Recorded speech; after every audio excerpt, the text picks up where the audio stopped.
Ok ចឹងយើងចាប់ផ្ដើមជាមួយនឹងមេរៀនសិល្បៈយើងតទៅទៀតក៏ប៉ុន្តែថ្ងៃនេះយើងនិយាយអំពីបង្គំជានីតាយើងនិយាយធ្លាប់និយាយពីច្បាប់គ្លីបឆូฟបង្គំពីផ្កាយទៅ data ពី data ទៅផ្កាយចាឥឡូវយើងនិយាយពីបង្គំជានីតាយើងយកជានីតាអគ្គិសនីហ្នឹងយើងយកទៅតជាសេរីហើយតជាខ្នែងឥឡូវយើងនិយាយពីទីមួយយើងនិយាយពីជានីតាអគ្គិសនីតជាសេរីសិនទៅចឹងតើ គេមានរូបមន្តអីដើម្បីកណនាចនិតានៅពេលដែលគេតជាសេរីជាមួយគ្នាចនិតាអគ្គិសនីដូចជាអគុយដូចជាថ្មប៉ាល់អីហ្នឹងណាចឹងគេអាចយកតជាសេរីជាមួយគ្នាបានអូខេចឹងឧបមាថាយើងមានn ចំនួនចនិតាណាអឺហើយចនិតានីមួយៗមានកម្លាំងអគ្គិសនីចលករនិង resistance ខុសៗគ្នាជាសន្មតថានេះគឺជាចនិតាទី1ដែលមានកម្លាំងអគ្គិសនីចលករ E1 R1 ហើយដូចគ្នាដែរចនិតាទី2មាន E2 R2 តរហូតទៅដល់ EN AN ដែលជាចនិតាទី N អញ្ចឹងណាអូខេអញ្ចឹងកាលណាវាមានកម្លាំងអគ្គិសនីចលករ resistance ក្នុងវានឹងមានតង់ខ្យង់ដែលដាក់ឲ្យតាមច្បាប់អូមដែលយើងរៀនលើកមុនណាដែល V ស្មើ E ដក I or I អញ្ចឹងយើងឃើញថាបង្គោលចនិតាមួយនេះវាមានអឺប៉ុណ្ណឹងគឺវាមាន Poisson potential V អងអានេះ Poisson potential V ដឺតរហូតមកដល់អានេះគឺវាមាន Poisson potential Vn អញ្ចឹង V គឺមិនមែនជាទំហំ vector ណាអញ្ចឹងមិនមែនទិសដៅអីក៏ប៉ុន្តែយើងឃើញថាទិសដៅរបស់ Poisson potential គឺទិសដៅវាគឺចម្រាស់ជាមួយនឹងដែនអគ្គិសនីអញ្ចឹងទិសដៅវាគឺពីពណ៌ដកទៅពណ៌បូកហ្នឹងហើយដែលនិយាយសួរស្ដាប់គឺទិសដៅពី potential ទៀតទៅ potential ខ្ពស់ហើយងាកមកវិញយើងឃើញថាកាលណាចនិតាតជាសេរីចនិតានីមួយៗមាន potential វេអងផសង potential វេអងវេដឺរៀងខ្លួនឃើញទេតែក៏ប៉ុន្តែបើសិនជាយើងចង់រកផសង potential រួមផសង potential សរុបគឺយើងមិនបុកអាបំណែកទូចហ្នឹងចូលគ្នារហូតដល់ vn អញ្ចឹងណាអូខេយើងបូកចូលគ្នាអញ្ចឹងពេលនេះគេអាចសរសេរថាម៉េច v ស្មើ v1 បូក v2 បូករហូតទៅដល់ vn អញ្ចឹងណាអូខេដូចគ្នាដែរបើសិនជាគេយកចនិតាបង្គំចនិតាទៅជាសេរីទាំងមូលហ្នឹងទៅភ្ជាប់ជាមួយនឹងប្រភពអគ្គិសនីមួយដែលគេផ្ដល់ចរន្តឆ្លងកាត់ណាឧបមាថាអឺគេឲ្យចរន្តI មួយឆ្លងកាត់ចនិតានឹងអូខេអញ្ចឹងកាលណាគេឲ្យចរន្តឆ្លងកាត់ចនិតានឹងដោយសារតែវាជាខ្សែតែមួយវាជាខ្សែតែមួយដូច្នេះអឺចរន្តអគ្គិសនីឆ្លងកាត់អឺនេះនីមួយហ្នឹងគឺដូចគ្នាមានន័យថាចរន្តអគ្គិសនីសរុបគឺស្មើចរន្តអគ្គិសនីដែលឆ្លងកាត់ចនិតាអគ្គិសនីនីមួយអូខេអញ្ចឹងឥឡូវបើសិនជាយើងយករូបមន្ត V ស្មើ E ដក IA ហ្នឹងដែលជារូបមន្តរបស់ច្បាប់អូមនេះយកមកនិយាយភាសាគ្នា V នេះគឺជា V សរុបឃើញទេអញ្ចឹងវាស្មើទៅនឹងចនិតាកម្លាំងអគ្គិសនីចលកររបស់ចនិតាសរុបហ្នឹងដកឲ្យនឹង resistance ក្នុងសរុបគុណ I អញ្ចឹងណាអូខេអញ្ចឹងអាហ្នឹងបើសិនជាយើងតជាសេរីជាមួយគ្នាគេឧបមាថាយើងបានបង្គំយើងបានចនិតវាប្រៀបដូចជាចនិតាមួយវាស័ក្តិមមូលនឹងចនិតាមួយដែលមានកម្លាំងអគ្គិសនីចលករសរុបហើយ resistance សរុប resistance ក្នុងសរុប air អញ្ចឹងណាអូខេអញ្ចឹងវាគេឲ្យចរន្ត E ឆ្លងកាត់មកគឺបើសិនជាគេចង់សរសេរច្បាប់អូមគឺ V ស្មើ E ដក AI ហ្នឹងហើយអូខេដូចគ្នាដែរបើសិនជាយើងពិនិត្យមើល V អង V អងបើសិនជាយើងដើរតាមហ្នឹងចឹងបានទេគេ E អងដក Air អង I ហេតុអីបានជាមិនដាក់ I អងដោយសារអីដោយសារនេះ I អងE អងស្មើ E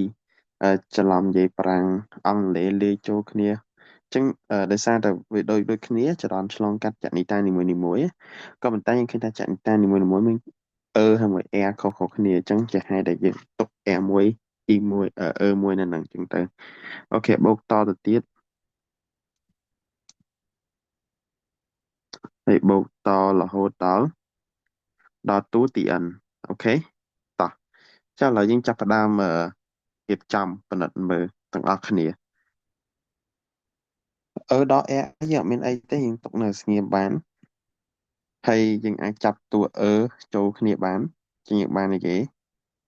អងបូកដឺបូកចុចរហូតដល់n អូខេបូកចុចរហូតដល់n ហើយអាដក A1 ដក A2 ហើយតួនៅក្នុងចុចហ្នឹងហើយអាដក AN នេះយើងអាចចាប់ដក I ជាកត្តាបានយើងអាចចាប់ដក I ជាកត្តាបានអញ្ចឹងសរុបមកគឺស្មើ A1 បូក A2 បូកចុចបូករហូតដល់ AN អញ្ចឹងណាតោះណាកន្លែងនេះអូខេកន្លែងនេះយើងអាចពិនិត្យមើលថាម៉េចយើងអាចពិនិត្យមើលថាម៉េចអញ្ចឹងបើសិនជាយើងចង់ផ្ទំសមីការទាំងពីរហ្នឹងណាយើងចង់ផ្ទំសមីការទាំងពីរហ្នឹងយើងឃើញថាវាមានដូចគ្នាស្មើអានដក air នៅ I អញ្ចឹងនេះដូចជា air អញ្ចឹងនេះគឺ I អញ្ចឹងkalauសិនជាយើងចង់ផ្ទំសមីការយើងសរសេរថាម៉េច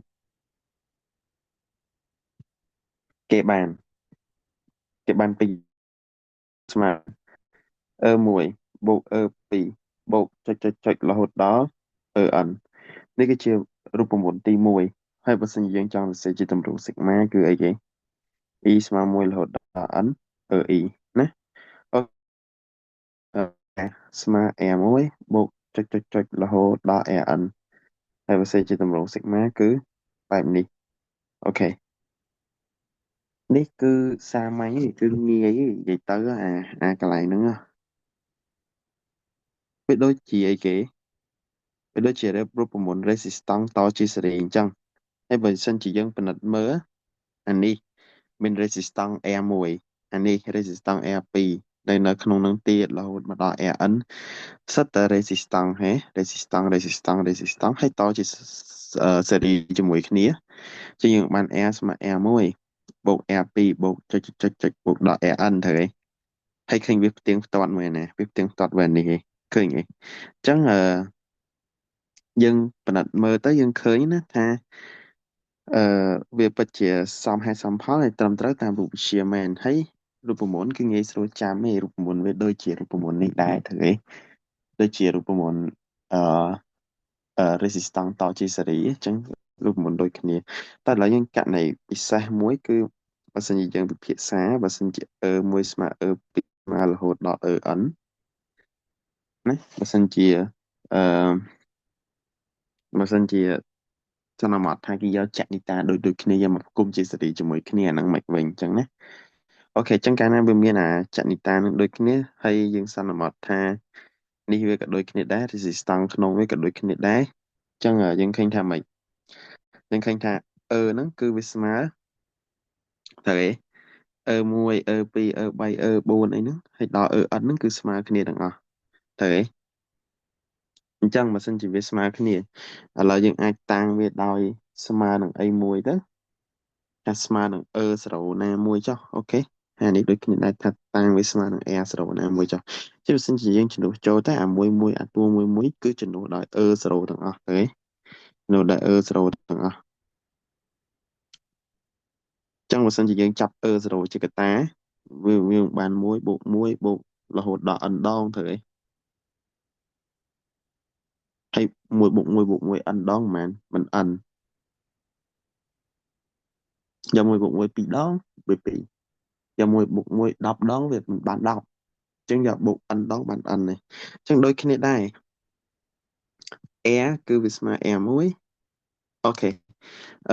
air1 air2 air ទាំងអស់ហ្នឹងគឺជំនួសដោយ air0 ត្រូវទេអញ្ចឹងយើងធ្វើដូចគ្នាហើយយើងចាប់ air0 ជាកត្តាមកគឺបាន1បូក1បូកចុចបូក1អញ្ចឹងនេះគឺអីគេ n ដងទេបូក n ដងជាងយើងបាន n air0 អញ្ចឹងអូខេជាវីដេអូមានប៉ុណ្ណឹងយើងនឹងចូលអឺចនិតាតទៅជាខ្នែងបន្តទៀត